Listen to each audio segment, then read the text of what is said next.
तो दोस्तों आज हम बात करने वाले हैं फिल्म छावा के बारे में, जो कि हाल ही में अभी रिलीज़ हुई है। फिल्म जो कि बेस्ड है मराठा छत्रपति संभाजी महाराज के जीवन के ऊपर, जो कि मराठा छत्रपति शिवाजी महाराज के बेटे थे और इस साम्राज्य के दूसरे छत्रपति थे। उनका जीवन और जो उनका एक शासनकाल है वो बहुत ज़्यादा लंबा नहीं रहा है, लेकिन बहुत ज़्यादा गौरवशाली रहा है। और उस दौरान जो है मराठाओं ने एक ज़बरदस्त प्रतिशोध दिखाया है और ज़बरदस्त एक उन्होंने जो एक लड़ाई का एक जज्बा था वो दिखाया है भाई साहब उस समय उन्होंने। तो हम बात करेंगे अब जो फिल्म के बारे में कि ये जो हमारी फिल्म है वो है कैसी। विक्की कौशल ने यहाँ पे एक शानदार, एक दमदार, जो भी मतलब उन्होंने इस चीज़ को एक जस्टिफाई किया है कि भाई तुम मुझे कोई भी किरदार दो, मैं उसमें जान डाल दूंगा। और जिस किरदार में पहले से जान है तो उस किरदार में तो उन्होंने भाई साहब आग लगा दी है। विक्की कौशल ने इसमें किसी भी तरह से कोई भी कसर नहीं छोड़ी है। मुझे ये लगता है उन्होंने खुद के लुक्स के ऊपर, अपनी पर्सनैलिटी, अपनी स्किल्स के ऊपर पूरा काम किया है। नकली घोड़ों का इस्तेमाल नहीं किया गया, असली घुड़सवारी की तरह उन्होंने सारे सीन लिए गए हैं। VFX बहुत अच्छे हैं, उन्होंने अपने ऊपर काम किया। फिज़िक को उन्होंने उस तरह से मेंटेन किया है जैसे कि पहले के समय पे जो हमारे वॉरियर्स होते थे उनकी फिज़िक होती थी। बाल उन्होंने पूरे लंबे किए हैं, दाढ़ी उन्होंने वेल मेंटेन की है। हमारे कुछ इससे पहले ये सम्राट पृथ्वीराज जो हमारी मूवी आई थी उसमें अक्षय कुमार ने जो क्या था लगा दी नकली मूंछ और बन गए पृथ्वीराज, तो वो उन्होंने नहीं किया। काफ़ी उन्होंने इस पर मेहनत करी है और वो मेहनत क्या है सिनेमा हॉल में दिखती है जाने में आप। और इसके अलावा जो भी साथ में किरदार हैं, इसमें कवि कलश की भूमिका में जो हमारे विनीत कुमार सिंह नज़र आए हैं, उन्होंने बहुत इस पर अच्छा काम किया है। उनकी सारी एक एक लाइन की जो उन्होंने पंक्तियाँ बोली हैं, लास्ट का जो उनके बीच में संवाद है वहाँ पे नज़र आता है अभिनय। तो ये एक बहुत बढ़िया चीज़ है कि इस फिल्म में जो 100 करोड़ का बजट है वो इन्होंने उन सब पे लगाया है। ये नहीं कि किसी एक एक्टर को पकड़ा और उसको 30-40 करोड़ की फ़ीस दे दी और बाकी की फ़ीस जो है वो। अब बात करते हैं बाकी के जो हमारे किरदार हैं। एक चीज़ बहुत अच्छी की गई है कि इसमें बड़े चेहरे बहुत ज़्यादा नहीं लिए गए हैं। अच्छे दमदार एक्टर जिन्होंने थिएटर पे काम किया है उस तरह के इसमें एक्टर लिए गए हैं। इसी वजह से फिल्म में एक्टिंग में बहुत ज़्यादा जान आई है। स्टोरी लाइन जितनी अच्छी है, स्टोरी जितनी अच्छी छत्रपति संभाजी महाराज की जीवनी कहेंगे, स्टोरी तो नहीं है, जीवनी जितनी अच्छी है उतने ही अच्छे किरदार लिए गए हैं। आशुतोष राणा यहाँ पे लिए गए हैं, रश्मिका मंदाना। उनकी सबसे अच्छी बात यह है कि उनके चेहरे पे भारतीयता दिखती है, तो वो इस तरह के किरदार में बहुत अच्छी तरह से फिट होती हैं और उन्होंने अपने किरदार को बहुत ही सादगी से निभाया है, जो अच्छा लगता है। विलन जितना दमदार हो फिल्म उतनी अच्छी होती है। औरंगज़ेब जिसे भारतीय इतिहास में काफ़ी विवादास्पद तक एक शासक के तौर पे जाना जाता है और बहुत हद तक उससे नफरत ही की जाती है भारतीय समाज में, कुछ होंगे चाहने वाले, खैर ठीक है। तो उन्होंने जो अक्षय खन्ना ने इसमें रोल किया है औरंगज़ेब का, जान डाल दी है इस किरदार में। अक्षय खन्ना ने इसमें बहुत मेहनत करी है और वो लगे हैं कि हाँ औरंगज़ेब अगर होगा तो ऐसा ही होगा। एक एक डायलॉग डिलीवरी उनकी बहुत ज़बरदस्त है। मुश्किल से 20 या 25 डायलॉग उनके होंगे, पर जब भी वो डायलॉग बोल रहे हैं सिनेमा में आदमी रुक के सुन रहा है कि हाँ ये कुछ कह रहा है तो सुन लो। तो इस तरह का। और इसके बाद जो भी किरदार है, और मुझे एक चीज़ अच्छी लगी कि इसमें डायरेक्टर वगैरह ने जो है काफ़ी इसमें रिसर्च की है। शायद ये महाराष्ट्र के ही हमारे हैं, तो उन्होंने इस पर रिसर्च करी है। जो वहाँ की महिलाओं की साड़ियाँ परिधान उन्होंने एकदम ऑथेंटिक लिए हैं और जितने भी आभूषण हैं या फिर ये वाला जो कान की बालियाँ वगैरह होती हैं वो भी उन्होंने बहुत ऑथेंटिक ली हैं। इसके अलावा पुरुषों में जो मराठा सरदार हैं उनकी पगड़ियों पर भी उन्होंने ध्यान दिया कि कौन सा सरदार किस तरह की पगड़ी पहनता है। अगर मेरे मराठी भाई को इसमें सुन रहे हैं तो प्लीज़ मुझे बताइए क्या मैं सही हूँ या गलत हूँ। तो उन्होंने इस चीज़ पे भी काम किया है कि कौन से मराठा सरदार को कौन सी पगड़ी पहनानी है, उस हिसाब से, ओहदे के हिसाब से उन्होंने काफ़ी चीज़ें इसमें दिखाई हैं। और एक एक चीज़ क्या है कि अगर आप हॉल में जाते हैं तो जो यहाँ पे एंट्री सीन है वो बहुत दिलचस्प है कि आप हॉल में बैठे हुए हैं, बैकग्राउंड म्यूज़िक बज रहा है और कहते हैं कि एक ऊपर से बोलता है कि कौन यहाँ पे हमला करेगा, सब तो सोए हुए हैं। तो एक कहता है कि मर मर, वो बोला क्या मर गया भाई, तो कहते हैं कि मराठे आ गए। और किले हिलने की और घोड़ों की टाप की वो जो एक बेस आता है नीचे से ना, उसका मज़ा हॉल में ही है। तो मेरा ये मानना है इस तरह की फिल्में अगर बनती हैं हमारे हीरोज़ के ऊपर तो हमें ये फिल्में हॉल में जाके देखनी चाहिए और इस तरह की फ़िल्मों को हमको सपोर्ट करना चाहिए। और हालांकि बहुत बार ऐसा लगा था कि जब ये मूवी नहीं देखी थी तो मुझे ऐसा लग रहा था कि कहीं इसमें ऐसा ना हो कि कोई हिंदू मुस्लिम वाला एलिमेंट आ जाए। एक बार भी इस फिल्म में हिंदू मुस्लिम वाला एलिमेंट आपको नहीं फील होगा, ये मेरी तरफ से आप लिख लो, आपको वो एलिमेंट नहीं फील होगा। आपको एलिमेंट फील होगा तो स्वराज का।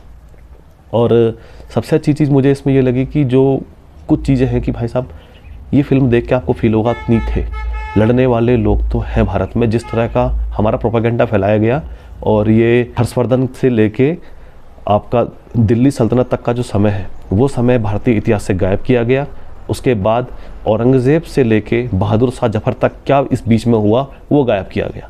इसमें बहुत सारे किरदार हैं, वो कहाँ गए, क्या हुआ इस दौरान, बहुत सारे लोगों को इतिहास में नहीं पता है।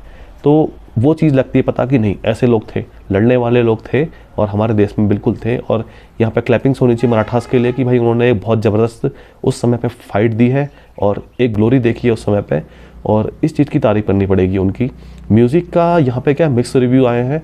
कुछ म्यूज़िक AR रहमान के बहुत अच्छे हैं, पर कुछ म्यूज़िक जो ऐसा लोग बोल रहे हैं, मुझे भी शायद ऐसा लगा कि वो उतना एक इफ़ेक्ट नहीं डाल पाया। लेकिन हाँ, म्यूज़िक कहीं पे बहुत दमदार भी है, और वो क्या हॉल की एनर्जी इतनी होती है कि भाई साहब मज़ा आता देखने में। तो आपको देखनी चाहिए ये फिल्म। और अगर हाँ आप बोल रहे हो कि यार भाई साहब क्या आया 200 रुपये, मैं बता रहा हूँ, पहली बात तो हमारे हीरो हैं, उनके लिए जानी चाहिए। दूसरी बात, अगर आपके सिनेमा प्रेमी हैं तो आपको इसलिए जानी चाहिए क्योंकि जो लास्ट का संवाद है ना, कि औरंगज़ेब और संभाजी महाराज का पहली बार आमना सामना होता है, तो वो महाराज से पूछते हैं कि भाई कहाँ है ये स्वराज, और उसका जो आपको जवाब मिलता है और जो संभाजी महाराज उस चीज़ का जवाब देते हैं, वो देखने के लिए जाइए। और दूसरा, जब उनसे पूछता है ना कि हमारे पक्ष में आ जाओ, कहता है औरंगज़ेब, और अपना धर्म बदल लो, तो जो वो जवाब देते हैं वो देखने जाइए। वो ही है पॉइंट। वो आप हाँ, वो 2 डायलॉग ले जाइए, ज़बरदस्त डायलॉग हैं और बहुत अच्छा फील आता है यार वहाँ पे कि यार थे ऐसे लोग थे। ये मूवी का जो लास्ट के 30 मिनट है वो नहीं देखे जाते हैं। और एक चीज़ ये भी है कि अगर इसमें सब कुछ दिखा दिया जाए तो काफ़ी बहुत ज़्यादा उसमें क्रूरता है, और जो कि क्या समाज के लिए इस समय यह है कि थोड़ा सा दंगा फसाद हो सकता है। रियलिटी में जो हुआ था अगर वो दिखा दिया जाए तो वो सारे दिन, वो सारे टॉर्चर इसमें नहीं दिखाए गए फिर भी। और इसमें एक चीज़ को बड़ी ही उन्होंने अच्छी तरीके से दिखाया है कि अगर जहाँ पे महाराज की आँख फोड़ी जा रही है, उसके बाद उनका चेहरा नहीं दिखाया गया सम्मान के तौर पे, और जो भी उनके साथ क्रूरता हुई है उसके बाद उनके चेहरे को नहीं दिखाया गया, छुपाया गया है, क्योंकि बहुत से क्षेत्रों में भारत के अभी भी भगवान का दर्जा उनको दिया गया है। तो लोग इस तरह के उसमें उनको नहीं देख सकते, है ना। और लास्ट के सीन में मैं देख रहा था हॉल में लोग यूँ कर रहे थे, तो बिल्कुल वो जायज़ भी है। जितनी क्रूरता हुई है वो क्रूरता नहीं दिखाई गई है, वो फिर भी इतनी ज़्यादा क्रूरता है कि लास्ट के 30 मिनट नहीं देखे जाते हैं। इसीलिए देखनी है कि इस देश ने बहुत ज़्यादा क्रूरता देखी है और उसको सिनेमा पर दिखाया गया है। तो एक बार ज़रूर देखना चाहिए कि भाई इस देश ने कितना कुछ सहा है। और मेरा ये भी मानना है कि इसके बाद, छावा के बाद जो कि महाराज का बलिदान था, उसके बाद क्या होता है, जो औरंगज़ेब है, औरंगज़ेब क्या करता है उसके बाद, वहाँ दक्खन में क्या होता है।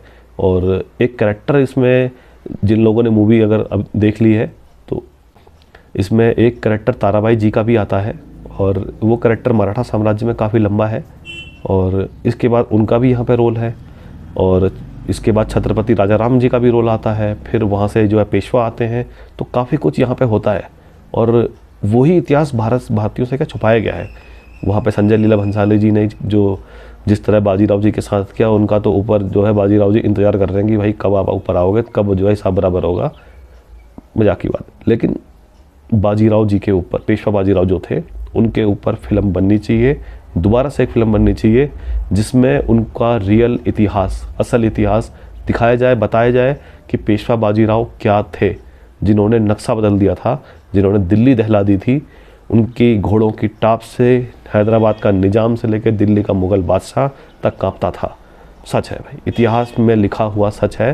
पेशवा बाजीराव बहुत ज़बरदस्त किरदार है, उनके ऊपर फिल्म बननी चाहिए और सही इतिहास उसमें दिखाया जाना चाहिए। उनका सैन्य इतिहास, वही उनका सैन्य इतिहास है, पालखेड़ का युद्ध जो उनका है वो दिखाया जाना चाहिए। और इसके बाद की कुछ कहानियाँ, कुछ ऐतिहासिक किरदार अगर आ सकते हैं, हम लोग कहेंगे यार हिंदू मुस्लिम, चलो ठीक है, हिंदू मुस्लिम वाला एंगल नहीं डालते हैं, तो ऐसे बहुत से योद्धा हुए जिनके ऊपर दिखा सकते हैं। राजेंद्र चोल हमारे हैं, या फिर डोगरा जनरल एक हमारे जोरावर सिंह कहते हैं, उनके ऊपर बननी चाहिए। बहुत से लोगों को उनका नाम नहीं पता होगा, तो इस तरह के किरदार हमारे हुए हैं। महाराणा प्रताप जी के ऊपर बननी चाहिए। तो ये फिल्म बहुत अच्छी है, देखी जानी चाहिए। बहुत अच्छा काम किया है, बिजनेस बहुत अच्छा कर रही है, बहुत प्यार मिल रहा है विक्की कौशल जी को। और विक्की कौशल जी की इसी बात से याद आता है कि इस साल एक और मूवी आने वाली है तख्त। तो विक्की कौशल जी उसमें मुग़ल बादशाह औरंगज़ेब का किरदार निभाने वाले हैं और उनके सामने होंगे दारा शिकोह, जो कि हमारे रणवीर सिंह जी बनने वाले हैं। तो ये फिल्म भी काफ़ी जो है एक तरीके से दिलचस्प होगी, क्योंकि दारा शिकोह के बारे में और सामूगढ़ का जो युद्ध है उसके बारे में बहुत लोगों को नहीं पता है। बहुत सी कहानियाँ हैं इस बारे में कि जो औरंगज़ेब ने अपने भाई का सिर जो है एक थाल में सजा के अपने पिता को दे दिया था, वो इसी फिल्म की एक डायलॉग है। तो विक्की कौशल को हम जो है हो सकता है आने वाले वक्त में औरंगज़ेब के रूप में देखने लगे। बहुत दमदार वो एक एक्टर हैं, और सैम बहादुर में हमने देखा, उससे पहले उरी में हमने देखा, उससे पहले उधम सिंह में हमने देखा। तो बहुत ज़बरदस्त एक्टर का एक यहाँ पे आगाज़ हो चुका है, और उनकी आने वाली फिल्में काफ़ी दिलचस्प होंगी। इस चैनल पर आप बने रहिए। तो इस फिल्म को आपको देखना चाहिए, जल्द से जल्द आप इस फिल्म को देखिए, सिनेमाघरों में देखिए। फिर नेटफ्लिक्स में भी ये फिल्म आ जाएगी, लेकिन फिर वो बात नहीं रहेगी। तो हॉल में जाइए और ज़रूर देखिए। ठीक है, जय हिंद एंड हैप्पी शिवरात्रि।